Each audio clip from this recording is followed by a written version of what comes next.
Bonjour à tous, bienvenue à cette nouvelle édition du podcast Bulletin sportif.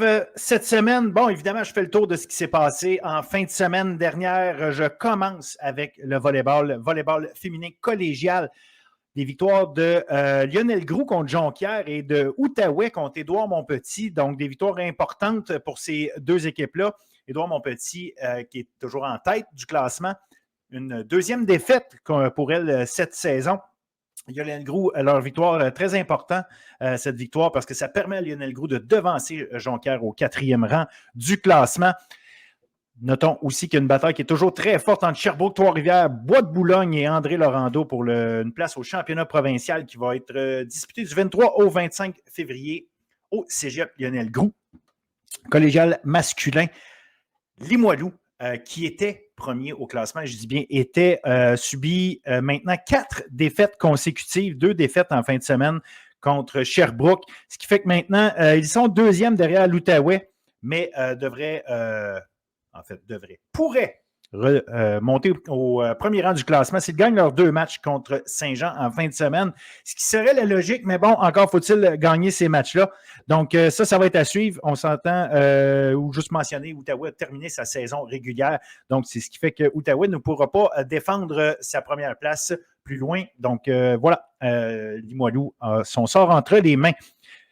Volleyball masculin universitaire, Sherbrooke, toujours parfait, mais ça a été très difficile contre Montréal en fin de semaine. D'abord, une victoire en 5 manches, 25-16, 25-18, 18-25, 25-27 et un 15-11 en 5e manche. Et puis, le deuxième match entre ces deux équipes-là en fin de semaine, après avoir été battu 25-13 en première manche, Sherbrooke est revenu, mais quand même 3 manches extrêmement serrées, 25-23, 26-24 et 27-25. Alexis Tournier pour Montréal, soulignons-le, 37 attaques marquantes dans ces 2 matchs-là, en plus de 5 points au bloc. Une grosse fin de semaine pour Alexis Tournier. Malgré les 2 défaites de Montréal, ça va être à surveiller parce que les Carabins semblent avoir pris un peu de oomph dans leur jeu, un peu plus de structure, un peu plus de constance. Donc, Montréal, vraiment à surveiller malgré les 2 défaites. Je termine le bloc volleyball en parlant du volleyball universitaire féminin. Je vous l'ai mentionné, la bataille allait être très serrée jusqu'à la fin, mais en fin de semaine dernière, on a quand même eu, si on veut, des résultats qui donnent l'impression que c'est pas mal réglé, même si tout n'est pas terminé. D'ailleurs, à ce sujet-là, allez lire mon article que j'ai écrit cette semaine sur le site bulletinsportif.ca. Vous allez avoir l'ensemble du portrait. Ceci dit, je vous mentionne quand même le Vert et Or, 4e victoire consécutive, des victoires contre Montréal et Ottawa. Le Vert et Or qui est particulièrement en forme ces temps-ci. McGill également, qui est allé vaincre l'UQAM. C'était une première victoire à l'UQAM depuis 2022 pour elle.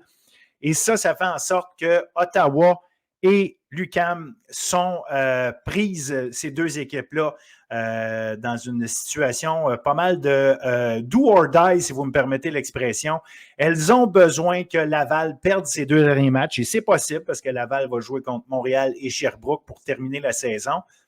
Et en même temps, une de ces 2 équipes-là devra gagner ses 3 matchs pour terminer l'année. Donc, ce serait intéressant parce que si une des 2 équipes, ou même les 2, ont remporté leurs 2 prochains matchs, on va avoir une fin de saison vraiment intéressante parce qu'on va se retrouver avec un match UQAM contre Ottawa pour finir la saison. Mais encore faut-il que le reste du scénario se soit concrétisé pour leur donner une chance de participer aux éliminatoires. Alors, comme je vous disais, à suivre, allez voir ce qui se passe. Mais pour l'instant, Montréal, McGill, Sherbrooke et Laval sont dans le top 4 et ça s'enligne pour être les 4 équipes présentes en éliminatoire. Comme je vous dis, il y a encore quelques détails à régler. Ça pourrait être intéressant si jamais les scénarios se placent comme il faut. Mais n'empêche, je souligne quand même la grosse victoire de McGill parce que les filles de McGill ont vraiment dominé leur match contre l'UQAM.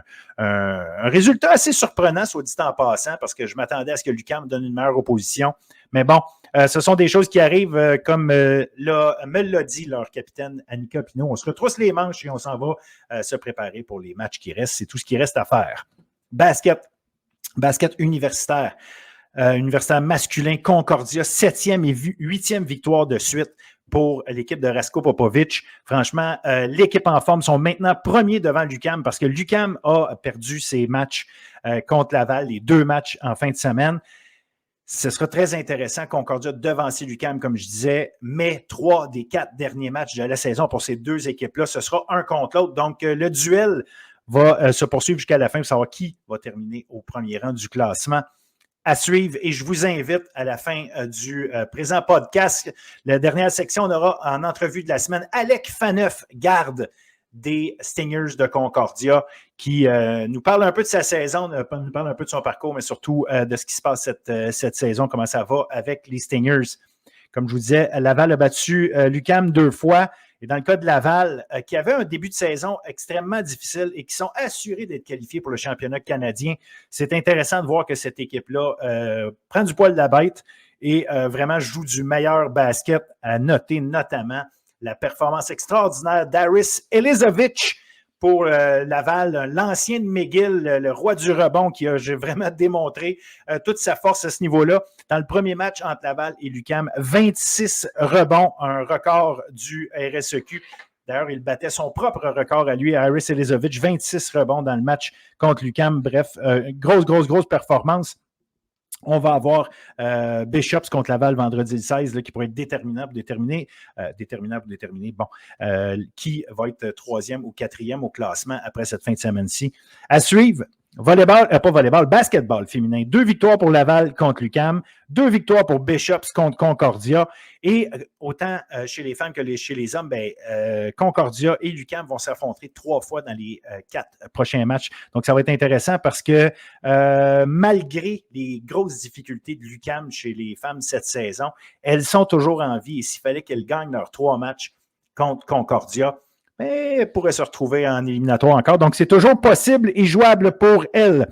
Collégial féminin, Lennox qui stoppe Vanier à 5 victoires consécutives. Dawson qui bat Saint-Jean de manière convaincante. Ça finit par 6 points, mais Dawson a mené tout le long.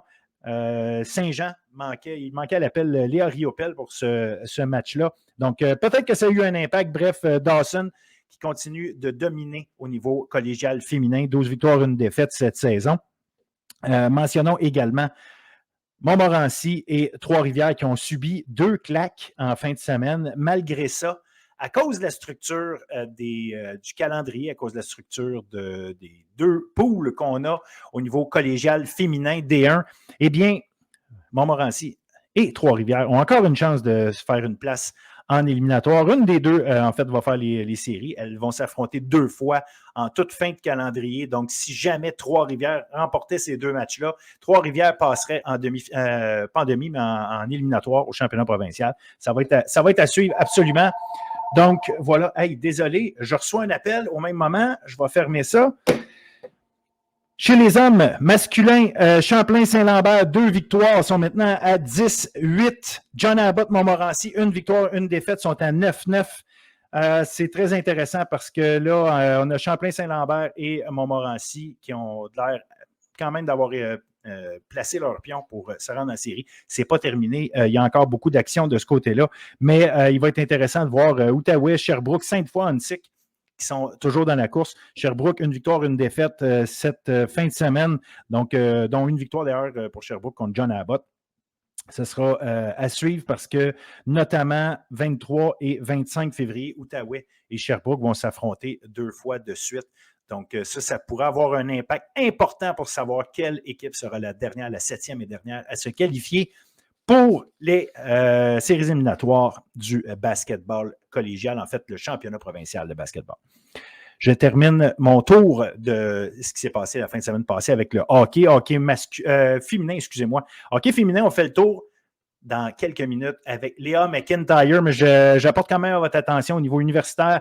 2 victoires pour les Gators de Bishops qui ont maintenant 6 points d'avance sur Montréal. Montréal qui a échappé à un match contre Ottawa. Malgré une grosse performance, la gardienne d'Ottawa qui a tout simplement tout arrêté. Ça a fini 1-0, mais bref, ça fait en sorte que les Gators ont maintenant 6 points d'avance au 2e rang. Les Stingers sont toujours parfaites. Hockey masculin. McGill, 2 victoires, 1 victoire de 5-4 en prolongation contre Concordia. Un but de William Rouleau en prolongation. Ensuite, une autre victoire de 6-2 contre Carleton. Zachary Galland, 2 buts, 2 aides dans ce match-là. Concordia a également perdu contre Ottawa. Tandis que pendant ce temps-là, l'UQTR gagnait ses 2 matchs, 3-2 en prolongation contre Carleton et 2-0 contre Ottawa. 27 arrêts du gardien Alexis Gravel. Niveau collégial féminin, on va en parler avec Léa absolument. Là, on va parler de ce qui s'est passé. Mais notamment, on va revenir sur le fameux match qui a été joué entre Champlain-Lennoxville et Limoilou au centre Vidéotron après le match des Remparts. Donc, une initiative très intéressante pour mettre l'emphase ou en tout cas mettre un peu de lumière sur le hockey collégial féminin. On le sait, le plus haut niveau de hockey pour les filles de cet âge-là, c'est le niveau collégial D1. Donc, intéressant qu'on en parle, surtout avec l'explosion ou en tout cas l'intérêt grandissant pour le hockey féminin avec l'arrivée de la nouvelle ligue professionnelle et l'équipe de Montréal notamment. Au niveau masculin collégial, on a eu des victoires-défaites d'à peu près chaque côté. Là. Évidemment, il y a Thetford, Sorel, La Flèche qui ont tous les 3 gagné leurs 2 matchs en fin de semaine. Sorel, d'ailleurs, 2 fois contre Alma. Ça, c'est important au classement. La Flèche, 2 fois contre Lionel Groulx. Thetford, comme je disais, 2 victoires. Mais Saint-Laurent, 1 victoire, 1 défaite. André Laurando, 1 victoire, 1 défaite. Les deux matchs étaient contre la BTB-Témiscamingue. Outaouais contre Saint-Lawrence, Champlain-Saint-Lawrence qui est allé chercher une victoire. Ils ont joué 2 matchs un contre l'autre eux aussi, fait qu'une victoire, une défaite. Donc voilà un bon résultat pour l'Outaouais qui en avait bien besoin, parce que l'Outaouais est en pleine bataille contre Abitibi-Témiscamingue pour s'assurer d'une place en série. Ça va être intéressant. D'ailleurs, ces 2 équipes-là s'affrontent dimanche prochain. Saint-Hyacinthe aussi 1-1. Notre match à surveiller la semaine prochaine, on va à Champlain-Saint-Lawrence contre Sorel. Je pense que c'est un match qu'on ne voudra pas rater. Ça va être dimanche à samedi, à 14h. Donc ça va être absolument à surveiller au niveau hockey collégial masculin pour la semaine prochaine. Alors voilà, c'est ce qui fait le tour pas mal de ce qui s'est passé en fin de semaine dernière et ce qui s'en vient. Je vous invite à rester avec nous. Comme je vous le mentionnais tantôt, Léa McIntyre là pour sa chronique de hockey féminin et l'entrevue avec Alec Faneuf des Stingers de Concordia au basketball. Merci, bon show.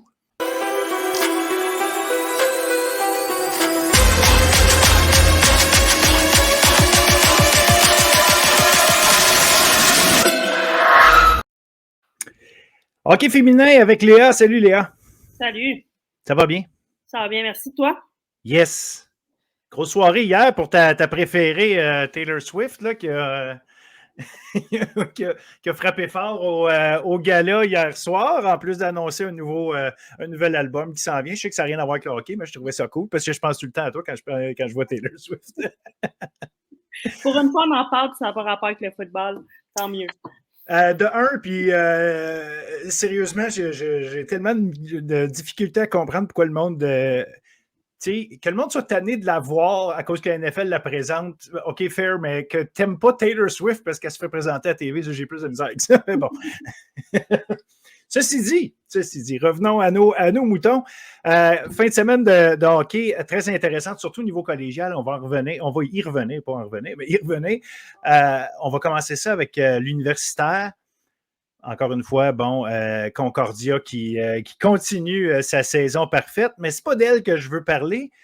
McGill m'a impressionné en fin de semaine. Bon, évidemment, il y avait le match contre Concordia. Ils ont perdu 3-1, se sont fait bombarder, mais Jade Rivard-Coulombe qui a été excellente, a reçu 49 tirs, ça finit 3-1 seulement. Puis après ça, un autre match contre les Gators de Bishops. Elle s'incline encore une fois 3-1, mais ça a pris un but dans un filet désert de Gabriel Santerre à la fin pour mettre l'écart à 3-1, justement. Si ce n'était pas une question de 7 avantages numériques contre 0 à peu près au milieu de la 3e période où on était rendu, McGill jouait un bon match puis il tenait les Gators. J'ai été impressionné quand même, malgré leur fiche globale cette saison. McGill a montré des belles choses. Oui, d'abord, Jade Rivard-Coulombe qui donne une performance comme ça contre Concordia. Moi, il n'y a aucune surprise là pour moi. J'ai coaché Jade quand elle était avec les Patriotes, donc pour moi, c'est normal ce qui est arrivé. Là, on voyait ça régulièrement. Mais on en a parlé ensemble la semaine passée, il y a 2 semaines, que McGill était sur un bon élan, que ça allait vraiment bien. Mais là, on l'a vu en fin de semaine qu'il continue à bâtir là-dessus. Puis je pense vraiment que c'est une question de temps avant qu'ils aillent chercher des matchs et qu'ils surprennent des équipes. Là, il reste très peu de matchs, là, donc est-ce qu'il va être capable de rattraper Carleton? Ça va être à suivre, mais s'ils sont capables d'aller chercher des points ici et là, ça se peut que Carleton fasse le saut et que McGill soit juste sur le bord d'eux pour la dernière place en série. Oui, en effet, en effet. La bataille reste vivante, là, si on veut, puis c'est ça. C'est juste que, ultimement, ben, les bonnes performances de McGill sont là, mais il faut là que ça se transforme en victoire. Ça, ils n'ont pas le choix. On a l'Université de Montréal aussi. S'il y a une seule, comme je dirais, surprise, admettons qu'on pouvait l'appeler comme ça, en fin de semaine, c'est probablement la défaite des Carabins de 1-0 contre les GGs.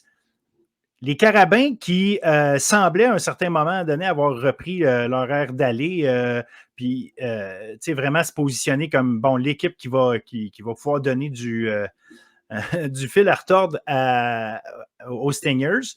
Mais bon, on a quand même tiré 49 fois là, contre les GGs, c'est juste que c'est pas rentré. Mais j'ai l'impression, on revient un peu à ce qu'on se disait en première moitié de saison. Les Carabins, on a de la misère à marquer des buts avec régularité, veut pas.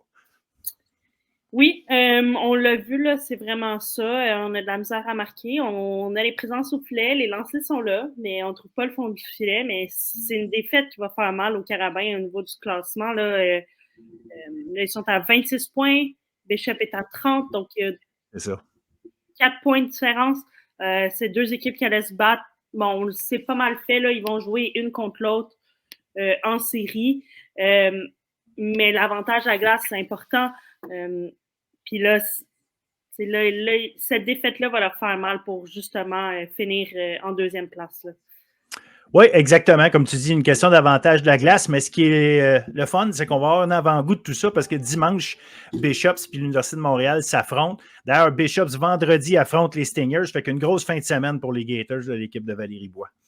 Oui, puis c'est un match super important, hein, Carabin et Gators, parce que la série est 2-2 entre les deux équipes.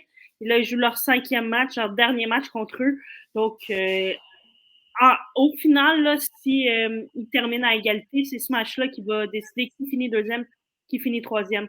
Donc, ça va être un match avec beaucoup d'intensité. Ça va être vraiment intéressant. Là, moi, c'est sûr que je vais garder un œil sur ce match-là. Absolument. Fait que bon, une belle fin de semaine là, qui s'en vient pour justement notre équipe des Carabins, excuse-moi. Donc, ça fait le tour pour notre section universitaire, là, des gros matchs surveillés en fin de semaine. Comme tu disais, on approche de la fin de la saison régulière, fait qu'il y a une intensité qui va se placer là. Bien hâte de suivre ça, on s'en reparle bientôt. Mais en fin de semaine passée, il y a un paquet de choses super intéressantes au niveau collégial. Un match, en fait, on avait deux gros matchs parce que Champlain et Lennoxville ont affronté John Abbott, puis après ça, Limoilou.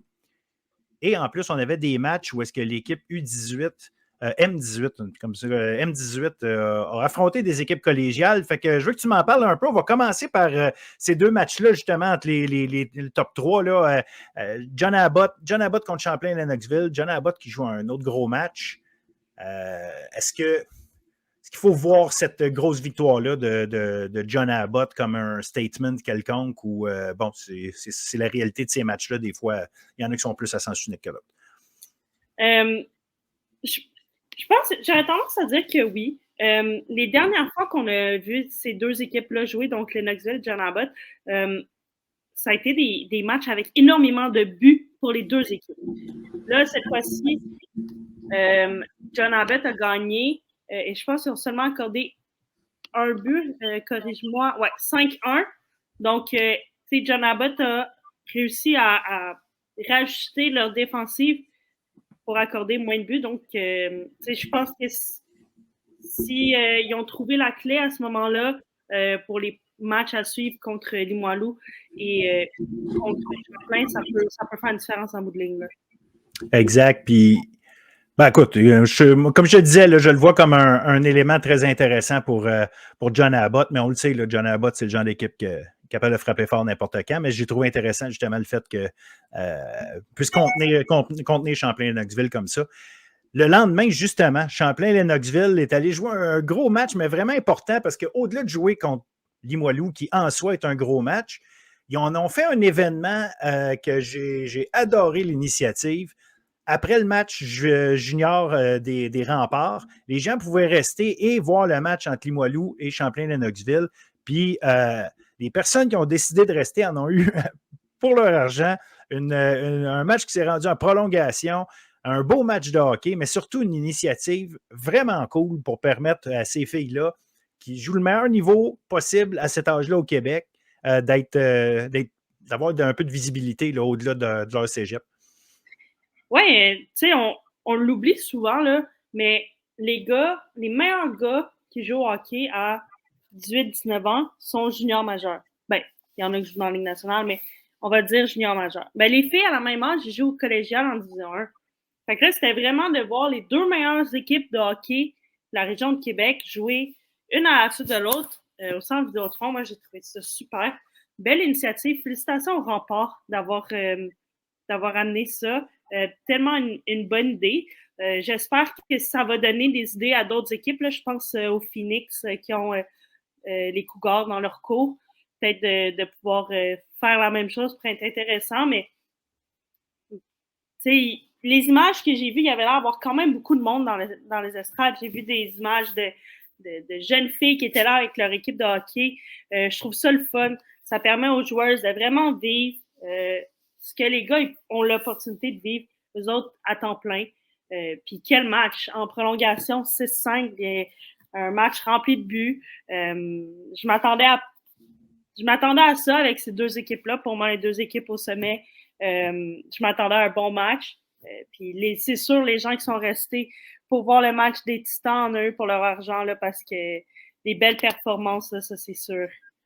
Ben c'est ça, puis tu sais, c'est la chance, justement, tu l'as dit, tu sais, de voir c'est quoi le top du hockey féminin en dehors de regarder les Olympiques, puis maintenant la PWHL, tu sais, on a la chance, je devrais dire la LPHF, hein, parce qu'ils ont le sigle en français, mais on a la chance de voir ça au plus haut niveau, mais à un moment donné, au niveau local, c'est qui nos meilleurs? Il faut être capable de les voir puis avoir la chance. Puis le circuit junior majeur, qu'on appelle junior maritime Québec maintenant, offre ça depuis tellement longtemps et ça fait en sorte que on ne voit pas justement les meilleures joueuses plus jeunes.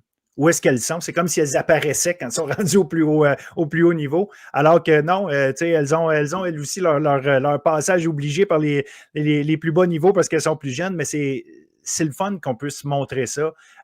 Ça fait partie de l'ensemble de l'offre qui est faite. Où est-ce que, oui, tu as l'universitaire, mais tu as le collégial avant. Puis, bref, tu as du beau niveau. Moi, je trouve l'initiative formidable. Puis, c'est quelque chose qui peut être fait plus facilement à Québec, à Sherbrooke. Tu as mentionné justement le Phoenix avec les équipes qui sont autour, avec Champlain-Lennox qui est à côté. Parce qu'à Montréal, ça va tout le temps être les Canadiens puis l'équipe de Montréal de la LPHF jusqu'à ce qu'elle ait un nom un jour. Puis, ça va toujours être ça parce que c'est le plus haut niveau. Fait que le monde va tout de suite se lancer vers ça. Alors que nos équipes peut-être universitaires ou les équipes juniors à Montréal, il n'y en a pas directement dans Montréal. Fait qu'on on est moins capable d'attirer ça, mais si les équipes, justement, à Sherbrooke, peu importe où, là, font ce travail-là pour accompagner puis amener avec elles les équipes féminines, ça va être un bon move, appelons ça comme ça, parce que c'est fortement mérité là, qu'elles aient un peu de cette visibilité-là. Oui, puis tu parlais de la LPHF, c'est ça en français? Oui, exact. Faut que je me dise ça le dire en français, mais la majorité des Québécoises qui ont joué dans cette ligue-là ont joué au cégep. Ils n'ont pas tous joué dans l'U Sports, mais la majorité d'entre elles, là, que je pense, juste si je pense à chez nous, à Dawson, Jade Darny-Landry, Lauriane Rougeau, Marie-Philippe Poulain, Anne-Sophie Bété, Alexandra Labelle a joué à Saint-Laurent, Gabrielle David, dans notre équipe à Montréal, a joué à Limoilou, Elisabeth Giguère. Donc, c'est le futur. Les joueuses qui jouent au collégial en ce moment sont peut-être les prochaines à jouer dans cette ligue-là. Donc, c'est une belle opportunité de se faire connaître plus jeune. Puis ça va amener du monde à les suivre, ces joueuses-là. Puis après ça, ils vont aller les suivre quand ils vont être à l'université. Ils vont les connaître quand ils vont arriver dans la Ligue Pro. Tu sais, les gars, là, ils jouent Midget 3, puis tout le monde les suit parce qu'ils savent que c'est les prospects dans 5 ans au draft NHL. Ben là, il va peut-être avoir la même chose qui va se passer, puis que le hockey collégial, le hockey universitaire va gagner en intérêt, là. Ah, absolument, absolument. Puis c'est ça, c'est une belle ligue. Fait qu'il faut être capable d'en parler puis justement de montrer ce qu'ils réussissent à développer. Et parlant de développement, on va descendre une autre coche en termes d'âge. On en parlait tantôt, le M18, dans le fond, une équipe d'étoiles, si on comprend bien, là, qui s'est formée et qui est allée jouer des matchs en fin de semaine contre des équipes collégiales. Raconte-nous ça un peu. Oui, dans le fond, c'est un beau programme que Hockey Québec a développé cette année. La manière que ça fonctionne, c'est que l'été passé, il y a eu le camp du moins de 18 ans pour faire l'équipe qui est allée au championnat national. Et il y a eu le camp du moins de 17 ans.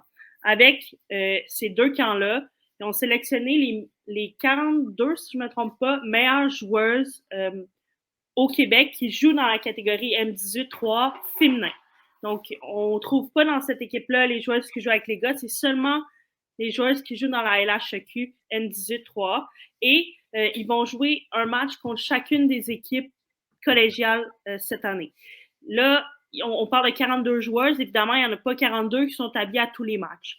Donc, selon les équipes et les régions qui sont autour, il y avait 20 filles, si je ne me trompe pas, pour jouer le match. Donc, l'alignement de samedi contre Édouard-Montpetit, l'alignement contre les Titans hier n'était pas le même, mais ça reste que c'est les meilleures joueuses à travers la province d'âge M18. Et plus tôt dans l'année, ils ont gagné contre John Abbott. Vraiment une surprise là, d'aller voir gagner. Et ils ont perdu contre Champlain-Lennoxville. Et là, ce week-end, ils jouaient contre Édouard-Montpetit. Ils ont gagné 2-0. Et ils ont joué contre Limoilou hier et ils ont perdu 5-1. Malheureusement, le match contre Édouard-Montpetit, là, je ne sais pas s'il y a eu un problème technique, mais la diffusion n'a jamais été mis sur YouTube, donc je n'ai pas pu regarder le match. Avoir su, je serais allée sur place pour les voir. J'ai des futurs Blues qui jouaient dans cette équipe-là.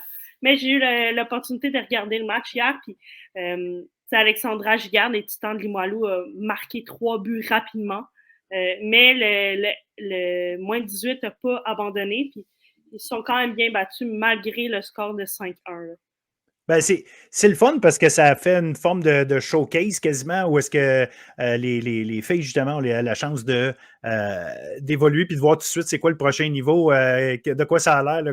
Évidemment, dans ces matchs-là, il y a tout le temps l'enjeu de tu formes une équipe d'étoiles versus des équipes qui sont habituées de jouer ensemble, mais n'empêche, ça reste que tu patines avec elles, tu vois le niveau. Fait que moi, je trouve ça toujours intéressant quand ils font ça. Ils amènent justement cette chance-là d'aller voir ce qui se passe plus haut. C'est tout le temps, je pense en tout cas, motivant et inspirant pour les groupes plus jeunes qui ont la chance d'aller faire ça. Exactement. Puis c'est une offre que Hockey Québec offre aussi, j'imagine, pour essayer d'amener les joueuses à jouer avec les filles, à rester au Québec. On sait qu'à cet âge-là, les filles sont souvent tentées d'aller jouer dans les programmes prep. Donc, si ce nouveau programme élite-là permet de garder des joueuses dans la LHEQ, ben, c'est juste bénéfique pour le hockey au Québec. Puis, comme tu dis, c'est une belle vitrine pour les joueuses de voir ça a l'air de quoi aussi le prochain niveau, de voir les installations, de voir les équipes, parce que bon, la majorité d'entre elles cette année ont déjà fait leur choix pour la saison prochaine, mais les premières années, eux vont devoir faire leur choix l'année prochaine. Donc, ça leur donne une petite idée de à quoi ressemblent les environnements des équipes. Là. Puis en même temps, j'imagine que c'est des occasions de jouer plus de matchs parce que c'est tout le temps un enjeu avec le hockey féminin. Le nombre d'équipes fait en sorte que tu ne veux pas jouer 17 fois contre la même équipe. Fait qu'à un moment donné, d'avoir les chances d'être juste sur la glace, jouer des matchs, même si ce n'est pas nécessairement des choses qui comptent pour un classement directement, ben ça fait des matchs de plus, ça fait des occasions de plus d'aller sur la patinoire et de jouer avec un enjeu quelconque, là, ne serait-ce que de vouloir gagner ce match-là, mais ou de bien faire parce que tu veux te faire voir, mais ça reste que c'est des occasions supplémentaires, alors que pour les gars, souvent, c'est plus facile parce que les calendriers sont plus chargés du fait qu'il y a plus d'équipes dans les différentes catégories. Exactement. Puis pour nous au cégep, de jouer contre une autre équipe aussi, des fois, ça fait du bien. Là, on sait qu'on joue contre d'autres équipes en tournoi, mais on est une petite ligue, on est 7 équipes, donc les mêmes équipes reviennent souvent. Donc, de jouer contre eux, c'est sûr que ça fait un changement. Ça met une certaine pression aussi parce que tu veux pas perdre contre les plus jeunes. Là. Moi, je me souviens quand je jouais à Lionel Gros, on avait joué contre le moins de 16. Donc, il était encore plus jeune. On avait perdu puis on n'était pas contente. Là. C'est sûr.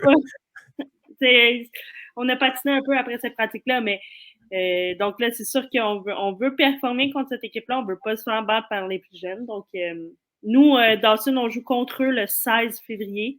OK. Je vous invite à aller voir ça à Westmount si c'est quelque chose qui vous intéresse. Ça devrait être difficile pour nous. Là, si je me fie aux alignements, là, il va y avoir un bel alignement Hockey Québec, mais écoute, on ne sait jamais ce qui peut arriver. Mais on va être prêts. Ben, comme tu dis, de toute façon, l'orgueil va entrer en ligne de compte, fait qu'il va peut-être avoir un petit quelque chose là. On a eu, je vais finir avec ça parce que on a bifurqué vers d'autres types de matchs, mais il faut souligner la performance en fin de semaine. Les 2 victoires des Patriotes de Saint-Laurent, une contre vous, les Blues, et l'autre contre Édouard Montpetit. Je pense que les gens des Patriotes étaient particulièrement contents. J'ai vu Daniel Continelli écrire sur Facebook 2 en 2. Je pense qu'il y avait une fierté de ce côté-là, du côté des Pats, d'aller chercher 2 victoires en fin de semaine. Ben, les Pats n'avaient pas le choix de gagner des matchs s'ils voulaient rester dans l'équation pour se tailler un poste en série.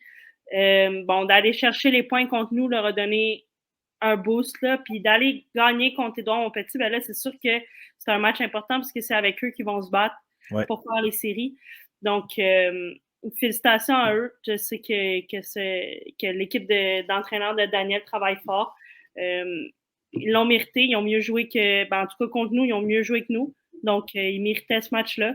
Puis, je suis certaine que c'est la même chose qui est arrivée contre Édouard. Ils n'arrêtent pas de travailler, puis en bout de ligne, ils ramassent des points, puis tant mieux pour eux. Je suis contente de voir qu'ils ne finiront pas la saison avec seulement une victoire. Ben c'est ça, parce qu'il y en avait, c'est ça qu'il faut mentionner aussi. L'équipe n'avait qu'une seule victoire depuis le début de l'année, fait qu'elle en cherchait 2 de suite comme ça. C'est de là l'idée que c'est un fait d'armes. Puis comme tu dis, il y a une bataille pour une place en éliminatoire là, qui s'est peut-être créée en réalité parce qu'il y avait une bonne différence. Puis finalement, on est à 4 points. On ne sait jamais. Peut-être que ce boost-là, justement, va faire en sorte qu'on va aller chercher ce qui manque pour se rendre en série. La semaine prochaine, on a encore une fois, évidemment, on en a parlé un petit peu pour l'universitaire, mais au niveau collégial, vous jouez contre le Boomerang d'André Laurando. On parle d'un match important pour se séparer d'un côté ou de l'autre. Ça va être un match, comme je le dis, là, qui doit avoir une bonne valeur, là, une préparation particulière, ou en tout cas, je ne sais pas si ça prend une préparation particulière, mais il doit avoir une motivation particulière, justement, de jouer contre André Laurando vendredi. Tout le temps, les matchs sont très émotifs contre André Laurando. Donc, oui, on va être prêts. Le focus cette semaine est pour ce match-là. C'est un match très important. Les 2 équipes, on est à 18 points présentement. Donc, c'est l'opportunité de prendre les devants. André Laurando a un match de moins de jouer que nous. Donc, on veut vraiment aller chercher ces 2 points-là pour essayer de pouvoir rester en avant d'eux. La série est présentement 2 victoires pour nous, 1 victoire pour André Laurando. Donc, tu sais, on parlait plutôt de la série entre les Carabins et les Gators là, sur 5 matchs, mais c'est la même chose pour nous. Ces matchs-là sont cruciaux parce que si on finit à égalité avec eux, ben celui qui aura gagné la série va finir plus haut. Puis on sait qu'on veut l'avantage de la glace pour les séries. Donc, oui, on va se préparer toute la semaine. Là, je m'en vais justement à la pratique tantôt. Joe est prêt. On a eu une grosse défaite le week-end passé. On veut rebondir rapidement. Donc, non, ça va être un match vraiment intéressant. C'est un match chez nous à Westmount. Donc, on va être prêts et on a bien hâte. Puis ils vont jouer le lendemain contre Champlain-Lennox, un autre gros match. Fait que de là, l'importance d'aller chercher ces 2 points-là contre André Laurando, là, j'imagine que vous ne voulez pas vous retrouver dans une séquence de défaites non plus. Exactement. Puis le dernier match qu'on a joué contre Champlain-Lennoxville, c'était en tournoi, pendant le tournoi de Québec, et ça a fini 0-0. Donc, vraiment une très belle performance de notre gardienne de but, Camille. Donc, c'est sûr qu'eux vont arriver à Westmount avec ce match-là en tête qu'ils se sont fait voler le match par notre gardienne de but. Donc, ça devrait être un match assez intéressant aussi, là. Excellent. Parlant de match intéressant, bon, ben, on va avoir Limoilou contre John Abbott vendredi, en même temps que votre match à vous. On va avoir, on en a parlé tantôt, justement, Édouard Montpetit contre Saint-Laurent dimanche. Donc, ça aussi, là, ça va être intéressant, Ronald Caron, de suivre ce qui se passe de ce côté-là parce que Saint-Laurent, justement, sont en mode rattrapage, puis ça pourrait leur donner tout un coup de pouce d'aller chercher ce match-là, absolument. Oui, puis, tu sais, Édouard Montpetit était sur une bonne lancée, là. Donc, s'ils sont capables de rebondir la défaite contre les Patriotes rapidement, là, puis reprendre le momentum qu'il y avait, c'est au tournoi à Québec il y a 2 semaines, ils ont vraiment bien performé. Donc, ça va être l'occasion pour eux de mettre la défaite contre Saint-Laurent derrière eux, puis de repartir sur le high qui était depuis le retour des fêtes, là. Yes. Bon, ben voilà, fait que je pense que ça fait un solide tour de ce qui s'est passé. On se reparle dans 2 semaines parce que là, pendant l'hiver, en tout cas pour les prochaines semaines, on va faire une alternance gars-filles en termes de hockey. Puis quand on sera rendu en éliminatoire, ben là, on repartira ça. Mais bref, écoute, un excellent tour. Merci beaucoup, Léa, puis bonne chance pour vos matchs en fin de semaine. Merci beaucoup. Salut. Bye.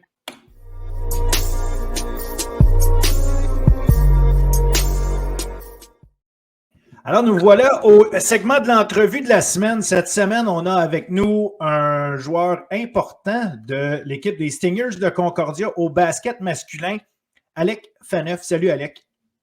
Salut, ça va bien? Très bien, merci. Et toi? Ouais. Good. Je dis important, mais je pense que vous êtes un beau groupe cette année. C'est intéressant. Au moment où je te reçois en entrevue et que ça va passer cette semaine, vous venez de dépasser l'UQAM au classement. 8 victoires de suite pour les Stingers, ça va super bien. En plus, le championnat canadien cette année est au Québec. On aura peut-être l'occasion d'en reparler plus tard, mais il y a un beau momentum avec les Stingers en ce moment. Raconte-nous un petit peu comment ça se passe en ce moment, vraiment, là, le feeling dans l'équipe. Ouais, ben ça se passe super bien. Vraiment, on est tous vraiment des bons amis, on the court comme off the court. Puis vraiment, c'est le fun quand on recommence les semaines de pratique avec 2 victoires. Ça change toutes les pratiques, ça change tout le vibe de l'équipe. En fait, tout le monde est positif, tout le monde veut, tout le monde a hâte à la semaine prochaine pour aller chercher 2 autres victoires. Puis c'est sûr que dans les dernières semaines, ça a été des grosses victoires pour nous. Bishop, ça a été très difficile, mais on a réussi. Puis c'est surtout, par exemple, comparé à l'année passée aux autres années, les petites victoires, là, quand les games finissent par 5 points, 6 points, 3 points. L'année passée, on avait de la misère à aller chercher ces victoires-là. Puis peut-être cette année, avec la maturité, on a trouvé une façon d'aller chercher ces victoires-là. Puis ça a vraiment changé notre saison. Excellent. Puis on va reparler éventuellement dans l'entrevue là. Je veux quand même prendre le temps que tu te présentes un peu, qu'on connaisse un petit peu ton parcours.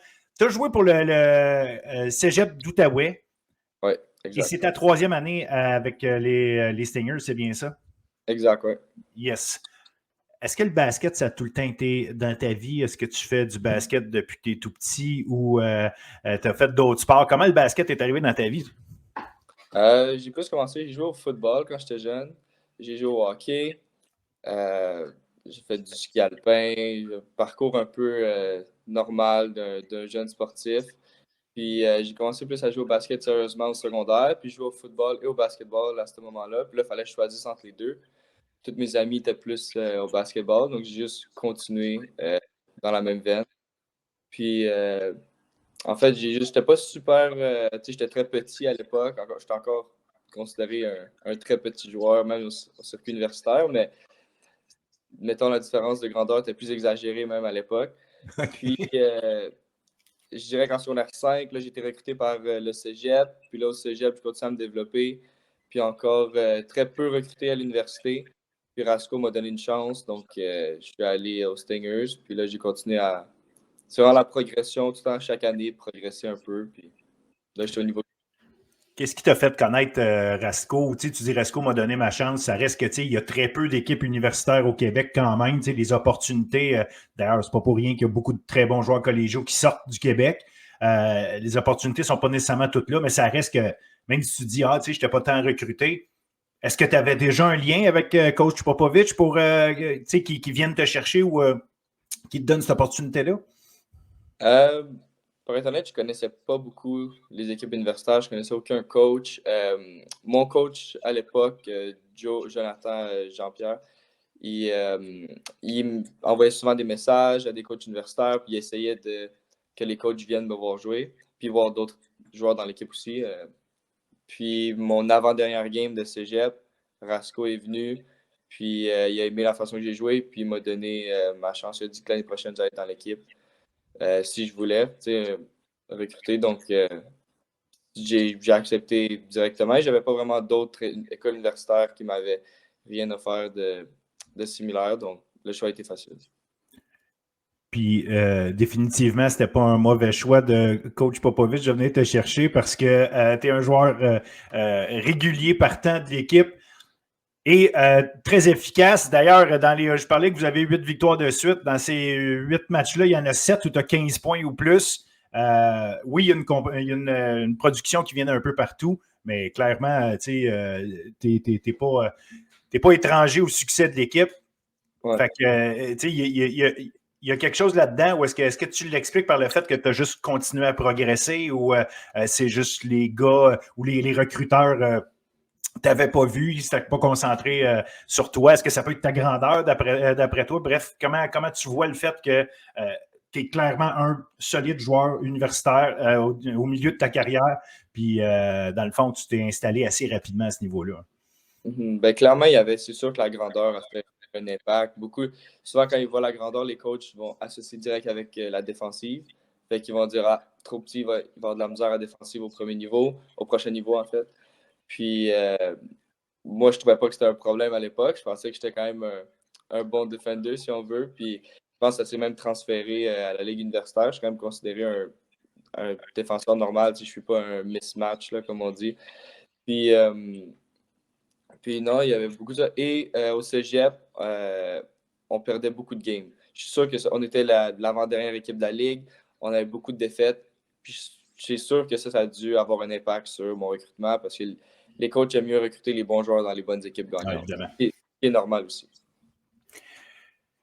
Revenons au basket universitaire. L'année passée, il y a plusieurs gars qui sont évidemment dans le noyau aujourd'hui, qui étaient là l'année passée, mais il y a eu un enjeu de blessure quand même à Concordia l'an passé qui a dû avoir un impact sérieux sur vos résultats. Et cette année, votre noyau est en santé. À quel point, puis tu sais, ça semble une évidence, là, mais à quel point ça fait une différence, justement, tu parlais d'aller chercher des victoires serrées, des choses comme ça. D'avoir le même noyau qui travaille ensemble, des fois, tu sais, c'est pas juste talent pour talent, mais tu sais, d'avoir une constance dans ce noyau-là qui travaille ensemble. Quel impact tu penses que ça a justement sur vos résultats?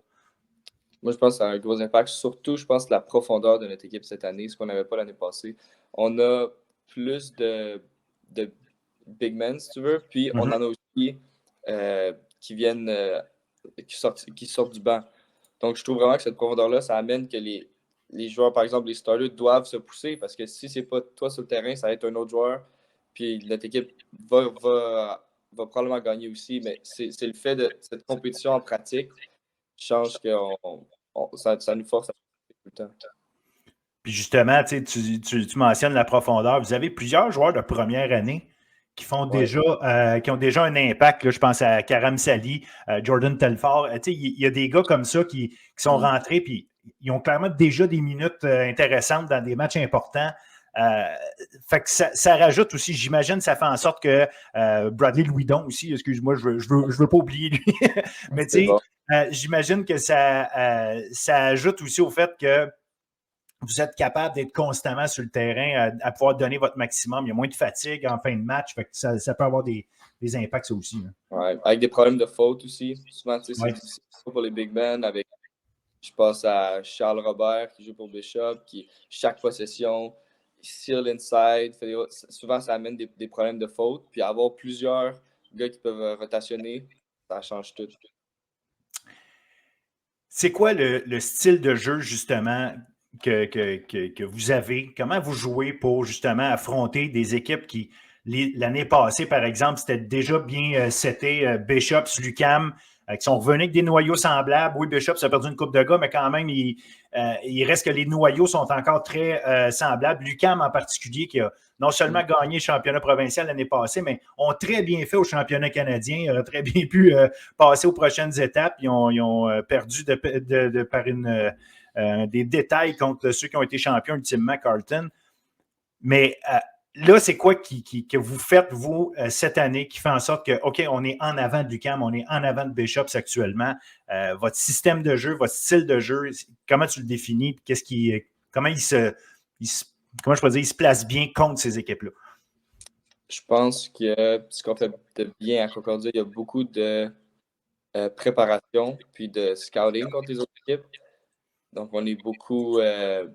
on focus vraiment sur les autres joueurs, les autres équipes, ce qu'ils font en équipe, leur jeu. Puis on fait beaucoup de vidéos pour se préparer. Puis notre style de jeu va changer, ce qui dépend si on joue contre Laval, si on joue contre Bishop, si on joue contre McGill.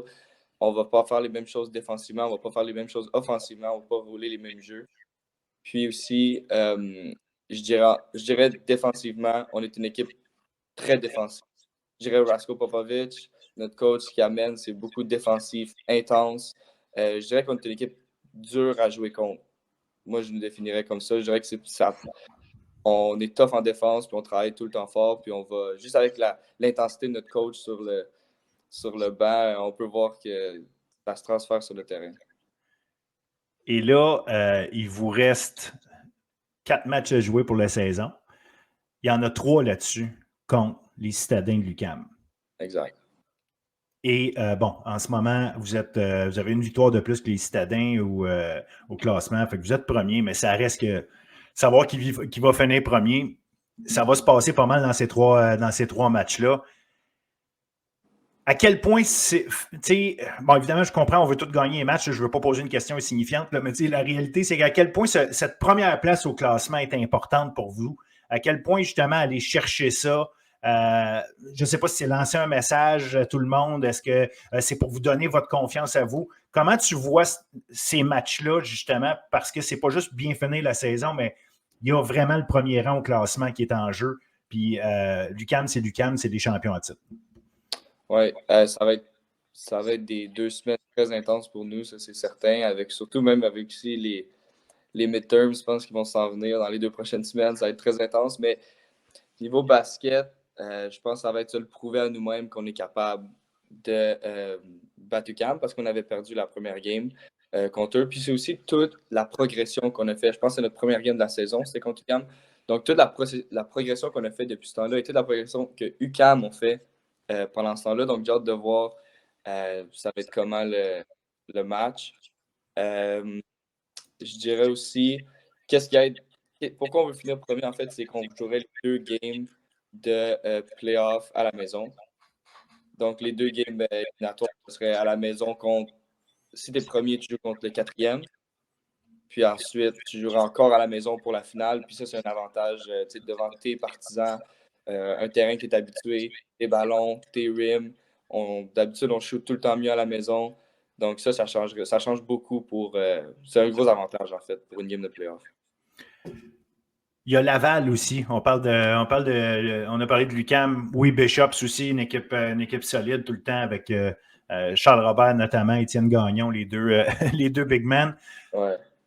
Laval a eu un début de saison, je dirais tough, mais Laval va être l'hôte des championnats canadiens. Ils sont sûrs d'être là. Ça reste une bonne équipe de basket. Et là, on dirait qu'on les voit commencer à prendre leur rythme un peu. Comment tu vois justement Laval? Est-ce que pour vous, c'est comme vous aviez l'impression, OK, si c'est juste, ça se passe pas comme ils veulent en début de saison, ou vous sentiez que, OK, bon, il y a des équipes plus fortes, puis Laval fait partie. Comment vous gagez un peu le début de saison de Laval? Comment vous prévoyez ça? Parce que si vous finissez premier, les probabilités sont assez élevées que ce soit Laval, justement, que vous affrontiez en demi-finale en partant. Mais on n'a jamais pris Laval à la légère, ça c'est certain. On sait le talent qu'il y a dans cette équipe-là aussi. Puis même, toutes les games qu'on a jouées contre Laval, souvent, on a vraiment eu des bons premières mi-temps. Puis peut-être des moins bonnes deuxième mi-temps. Comme souvent, on a commencé, on gagnait par 20. à la mi-temps, puis ensuite, on a juste gagné la game par 5 points. Donc, on sait qu'ils sont capables de revenir dans le match. Puis, on n'a jamais sous-estimé Laval. Surtout que là, ils viennent de UQAM 2 fois de suite. Donc, on a comme essayé de regarder comment ils ont fait, en fait, puis essayer de jouer un peu de la même manière. Mais en fait, si Laval va en finale, n'importe quelle autre équipe qui est en finale avec Laval est sûre aussi d'aller aux nationaux. Donc ça, c'est un gros point aussi. Si Laval sera en finale, ça change pour... ça serait une belle finale, en fait, que les deux équipes qui seront en finale vont aux nationaux. Sauf que si vous affrontez Laval en partant, vous ne voulez pas que Laval aille en finale. Je vais sauter du coq à l'âne un peu. Tu arrives du cégep de Gatineau. Il y a un certain Gabriel Bourdage qui est arrivé pendant la saison, qui arrive du cégep de Gatineau, qui a été le champion rebounder à peu près du collégial dans les dernières années. Il y a d'autres gars aussi de votre équipe. Je pense à Karam Sali qui vient de Gatineau. Aurel Ouellet vient de Gatineau. Est-ce que tu as ouvert une brèche que Concordia maintenant va chercher les gars de Gatineau? Puis est-ce que Alexis Laforêt, le prochain, a s'en venir de Gatineau à Concordia? Ce pipeline-là est ouvert. C'est un addon ou ton arrivée en a quelque chose à voir là-dedans? Je pourrais pas te dire. Je sais pas, j'ai jamais vraiment posé cette question-là aux gars. Je sais pas si le fait que je sois là, ça les a intéressés. Je sais que Rasco, mon coach, est aussi de Gatineau, il est allé à Delisle.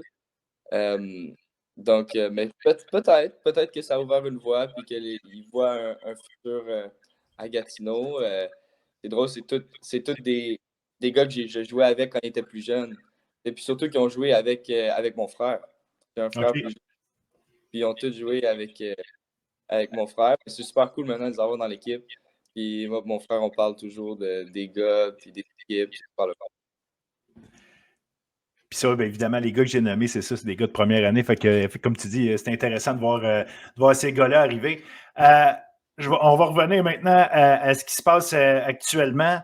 Donc, le championnat canadien, avant d'aller au championnat canadien, c'est ça, il faut finir la saison, il va y avoir les playoffs. Mais justement, ce championnat canadien-là, le fait qu'il soit au Québec, est-ce que ça change quoi que ce soit dans votre optique d'y aller? Est-ce que vous le voyez différemment, ce genre de tournoi-là, ou en tout cas cet objectif-là, du fait que on pourrait jouer devant nos fans si jamais, si jamais on va là?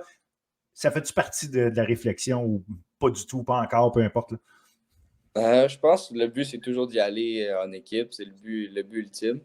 Mais c'est sûr que je pense pour les joueurs francophones québécois, c'est sûr que ça peut être plaisant de jouer parce que c'est pas tous des francophones québécois dans mon équipe, certainement, surtout Concordia avec une université anglophone. Mais certainement, c'est sûr, c'est le fun d'être à Québec. C'est sûr qu'il y a plus de membres de ma famille qui peuvent aussi, si on se rend là, qui pourraient venir me voir jouer. Puis Laval, c'est tellement une belle université aussi. Le gym est super beau, donc je pense que ça serait vraiment le fun qu'on puisse y aller. Et sur quoi vous focussez, là, Rasco? Vous demande de travailler sur quoi? Vous autres, comme groupe, le groupe de leaders, c'est quoi là, pour l'instant, le focus là, à court terme pour vous autres, que ce soit dans vos affrontements, dans vos pratiques? Sur quoi vous travaillez là, pour finir la saison en force? Leadership, communication aussi. On ne peut jamais arrêter. On communique jamais assez. On ne peut jamais trop parler, en fait, selon Rasco. Puis, vraiment, le leadership, puis être capable si je peux dire, de piquer au bon timing. Finir avec du positif jusqu'à la fin.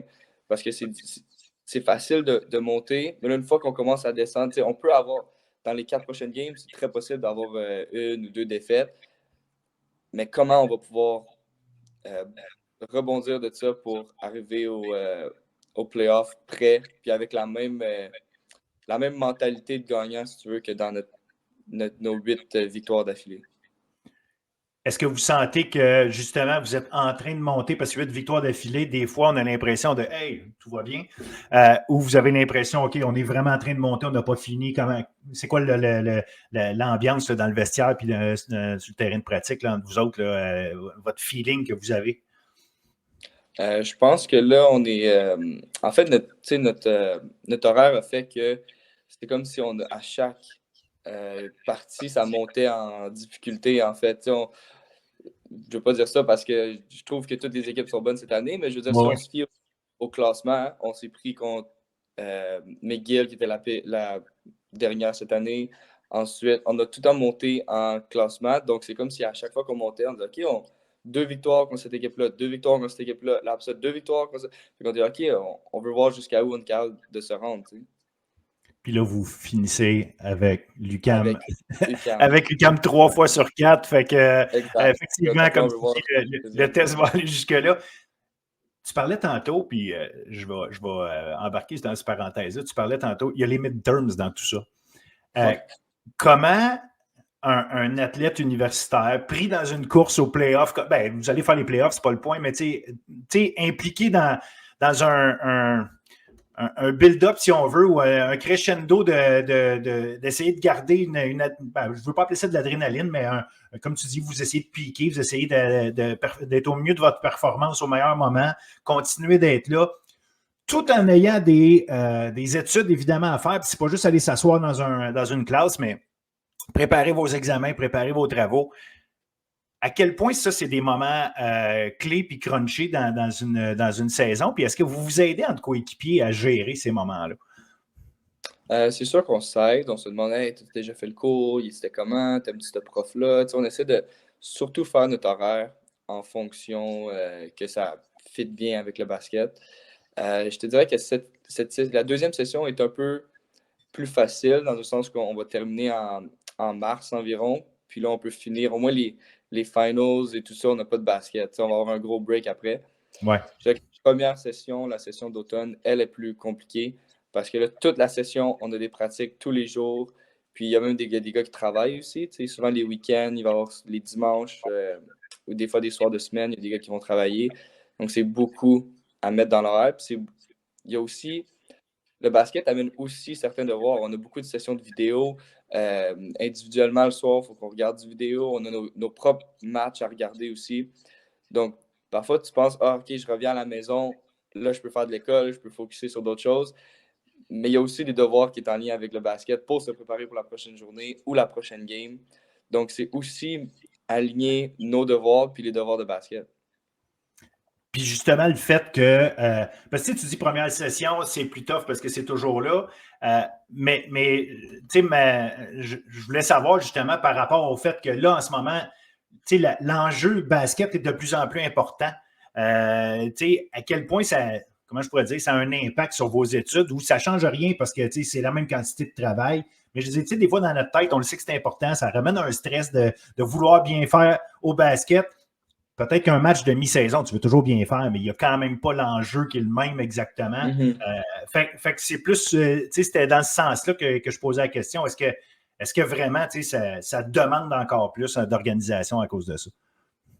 C'est sûr, j'essaie de me faire un horaire puis essayer de me planifier comme OK. Ça. Ou par exemple, je vais plus commencer à étudier après un match ou comme après parce que tu te focuses, mettons, les 2-3 jours avant, par exemple, nos 2 games contre UQAM. Comme là, en ce moment, c'est très intense puisqu'on joue demain. Donc là, c'est sûr, tu mets un peu l'école en pause, puis tu te focuses sur les 2 games, puis là, on va recommencer dimanche. Plus à. En autant que tu sais que tu n'as pas d'examen dans les 3 prochains jours. Ou ça m'est jamais arrivé, mais je sais que il y a des façons de demander à tes professeurs et je peux avoir une extension ou je peux-tu, j'ai un match cette journée-là ou pour avoir un petit peu plus de temps pour faire nos examens. Il y a certains profs qui sont compréhensifs. Donc, tu dis qu'il y a certains profs compréhensifs, donc d'autres moins. Oui, il y en a d'autres qui sont compréhensifs, exact. Ça dépend. S'ils sont fans de basket ou non. Exact.